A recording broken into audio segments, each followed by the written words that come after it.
All right, buckle up. Today, we're your Sherpas, guiding you through The Three Pillars of Leadership by Christine Michaelis. It's a fantastic read. You've shared this book, and your goal is to walk away with actionable leadership gold, specific to the Sure. crazy world of startups, right? Absolutely. And this book is a gold mine. Forget dry theory. It's all about practical tools you can put to work. Like today. Love that. No time for fluff when you're building a company from the ground up. Right. So the book kicks off with a bang, diving straight into company leading. Yeah, and it starts with a powerful, almost counterintuitive point. Yeah. Before you lead people, you got to lead your company. Makes sense, but how do you actually do that? I mean, it's not like your company is a person you can take to lunch. That's where values come in your company's guiding principles. Not just like nice words on a website, but the beating heart of every decision, every hire. Michaelis has this fantastic exercise where you literally pit your values against each other until you uncover the top dogs. Like a values Thunderdome. I love it. Yes. Instead of that vague we value integrity stuff, you end up with something like customer obsession trumps everything, even if it means delaying a product launch. Exactly. Yeah. It forces you to get real about what truly matters when push comes to shove. Okay, so you've got your core values sorted. Yeah. What comes next in this leading your company adventure? It's about taking those values and weaving them into the very fabric of your company culture. Okay. Michaelis emphasizes defining this early on. Yeah. The vibe, how you communicate, even the way feedback is given and received. Because let's be real, a killer company culture is about way more than just beanbag chairs and a ping pong table.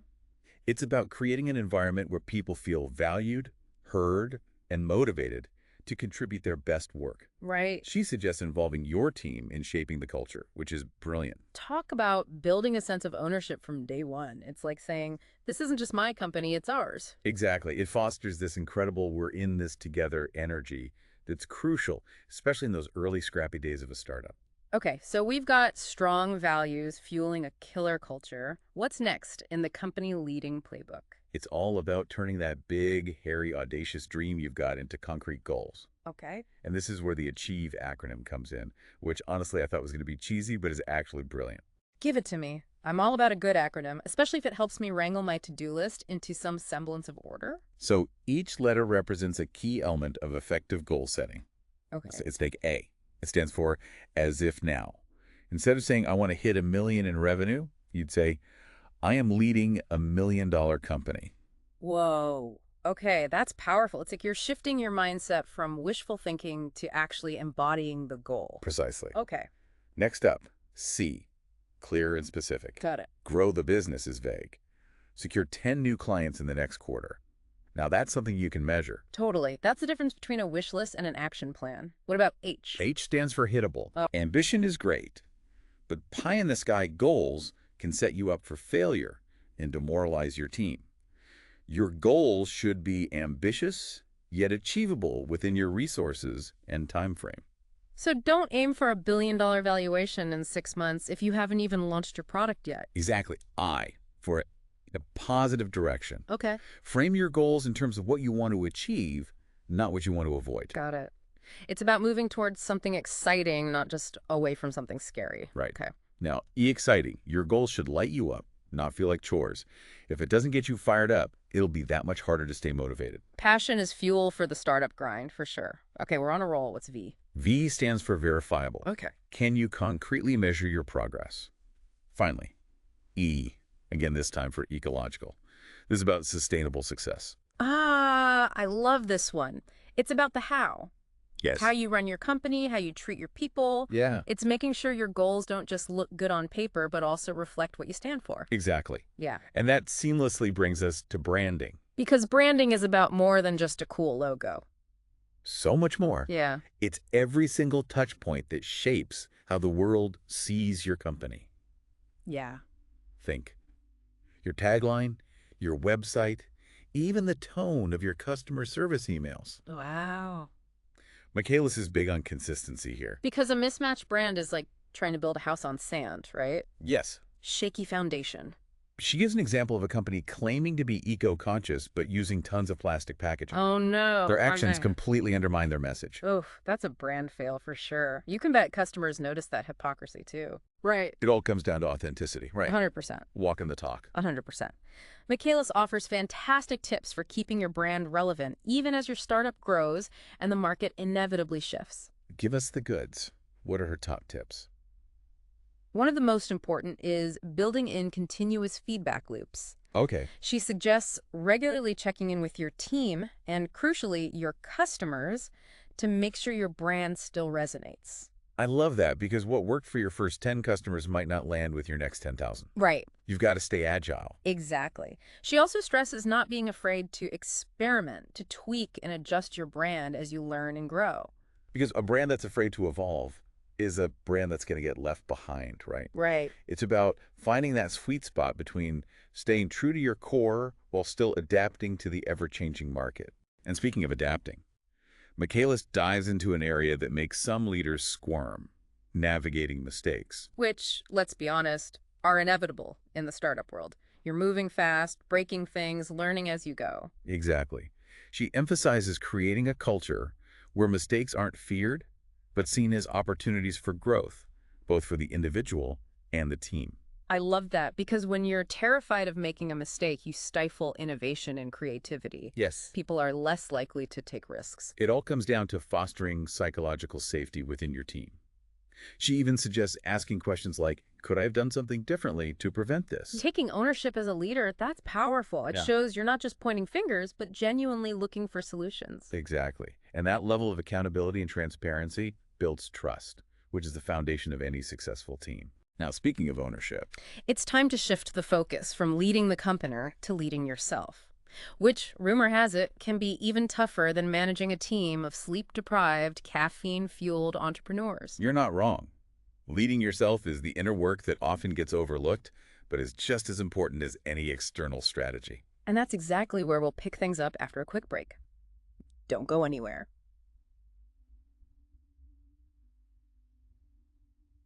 And we're back, ready to dive into the sometimes exhilarating, sometimes terrifying world of self-leading. Because you can't pour from an empty cup, right? Right. Leading a startup demands so much. Yeah, You got to make sure you're showing up as the best version of yourself first. 100%. But this whole leading yourself thing can feel kind of vague. Like, Yeah. where do you even begin? Michaelis nails it. It starts with self-awareness. Deeply understanding your values, your beliefs, what makes you tick.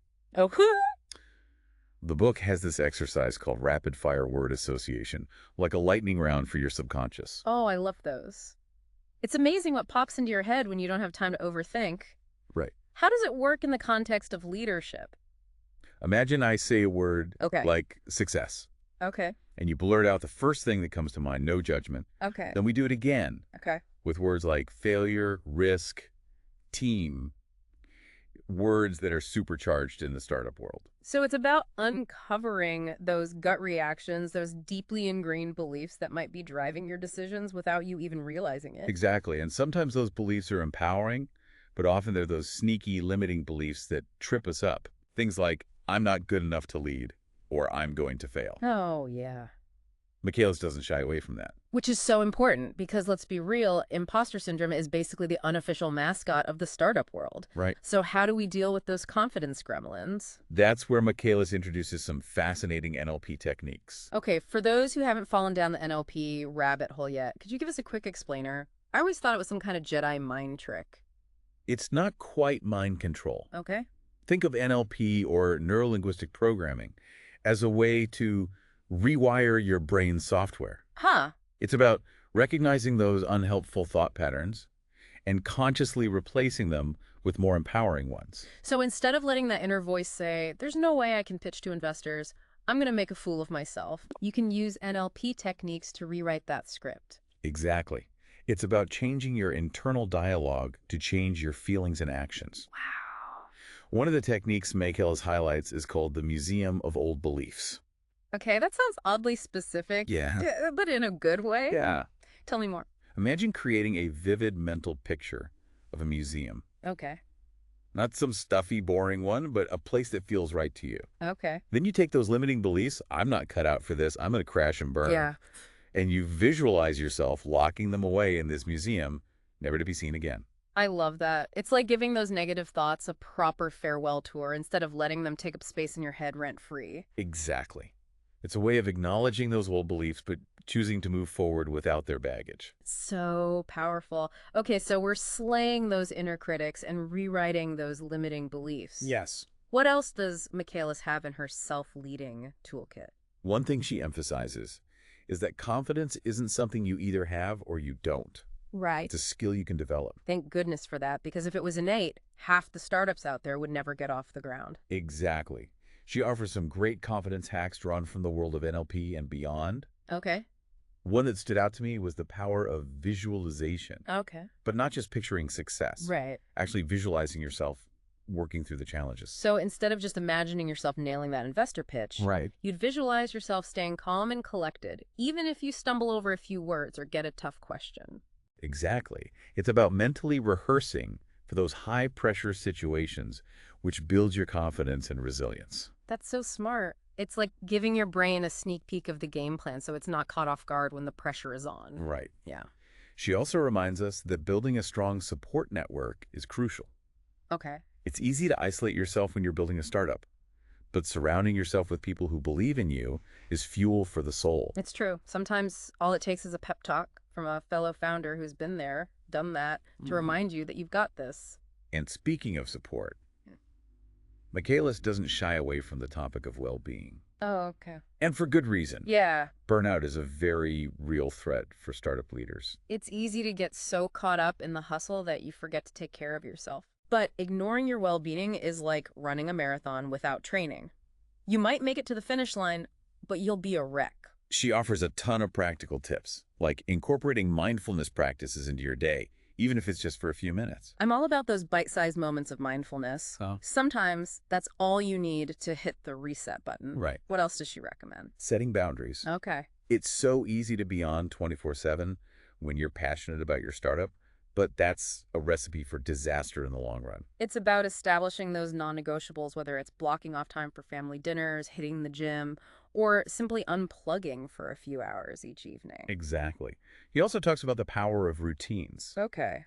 Having a consistent morning routine, for example, can set the tone for a more productive and focused day. Okay, so we've tackled leading our companies and leading ourselves. Yes. Ready to add another layer to the mix. Yeah. It's time for the big one, people leading. Let's do it. This is where things get really interesting, building a team that doesn't just work for you, but thrives alongside you. All right, we've laid the groundwork, leading your company, leading yourself. Right. Now let's dive into the heart of it all, leading your people. Because at the end of the day, a startup success isn't about lines of code or fancy algorithms. It's about the people. All right, we've laid the groundwork, leading your company, leading yourself. Now let's dive into the heart of it all, leading your people. Because at the end of the day, a startup success isn't about lines of code or fancy algorithms. It's about the people. Couldn't agree more. So where does Michaelis recommend we start this whole people leading journey? It all begins with mastering the art of communication. And I don't just mean being able to string a sentence together. This is about communicating clearly, effectively, and in a way that builds trust and connection. Because a message that gets lost in translation can lead to missed deadlines, frustrated team members, and a whole lot of unnecessary stress. Exactly. Michaelis provides a super practical checklist to make sure your communication hits the mark. Things like being crystal clear about your purpose, knowing your audience, and choosing the right channel for your message. I love that she emphasizes choosing the right channel, because sometimes a quick Slack message is all you need, but other times a face-to-face conversation is crucial. Absolutely. And it's not just about what you say, but how you say it. She delves into the importance of nonverbal cues, your body language, tone of voice, even your facial expressions. It's amazing how much our nonverbal communication can either support or completely contradict our words. Right. She also stresses the importance of active listening, really tuning in to what the other person is saying, both verbally and nonverbally. Because communication is a two-way street, not just about broadcasting your message and hoping it lands. Exactly. And speaking of communication, she dedicates an entire chapter to running meetings that don't make people want to claw their eyes out. A noble pursuit, for sure. Yeah. We've all been in those meetings that feel like a soul-sucking waste of time, so how do we avoid that? Michaelis provides a framework for running meetings with clear outcomes, keeping everyone engaged, and this is key, actually assigning action items. Because a meeting without action items is just a brainstorming session that never sees the light of day. Right. It's about making sure everyone is on the same page and knows what they're responsible for. Now, another crucial aspect of people leading is feedback. The dreaded F word. But let's be honest, feedback, when done right, is crucial for growth. Absolutely. And Michaelis emphasizes that feedback isn't about criticism. It's about helping people grow and improve. She presents a few different feedback models, like the SBI model, situation, behavior, impact, and the STAR model, situation, task, action, result. Those models provide a helpful framework, especially when you're giving feedback on something that might be a bit, shall we say, delicate. Exactly. They help you structure your feedback in a way that's clear, specific, and actionable. She also talks about the importance of receiving feedback effectively because, as a leader, you're not off the hook. It's true. Being able to hear constructive criticism without getting defensive is a superpower, but it's a skill you can develop. And it's about creating a culture where feedback is a regular part of the conversation, not just something that happens once a year during performance reviews. Speaking of which, she provides a really insightful framework for conducting performance reviews that are actually, dare I say it, helpful. Okay, I'm listening. Because the words performance review often elicit groans and dread. It's about shifting the focus from simply evaluating past performance to setting clear expectations, providing ongoing feedback, and celebrating wins, big and small. It's about creating a culture of continuous growth and development, not just checking boxes. Now let's talk motivation. Because you can have the most talented team in the world, but if they're not motivated, you're not going to get very far. Absolutely. Michaelis dives into the difference between intrinsic and extrinsic motivation, what truly drives people from within versus external rewards or pressures. So it's about understanding what makes your team tick, what gets them fired up, what makes them want to jump out of bed in the morning and conquer the world, or at least that day's to-do list. Precisely. And it's about finding ways to align those intrinsic motivators with the work itself. She also talks about the power of celebrating achievements, right? Because recognizing and appreciating your team's hard work goes a long way. Absolutely. It's about acknowledging their contributions, both big and small, and creating a culture of appreciation. Now, another concept Michaelis digs into is self-organized teams. It's a bit of a buzzword these days, but I think a lot of founders are hesitant to let go of control. I get it. It can feel risky to hand over the reins, especially when you're used to being the one calling the shots. But self-organized teams aren't about anarchy. They're about empowering people to take ownership and make decisions. It's about trusting your team, which can be scary, but also incredibly liberating. Exactly.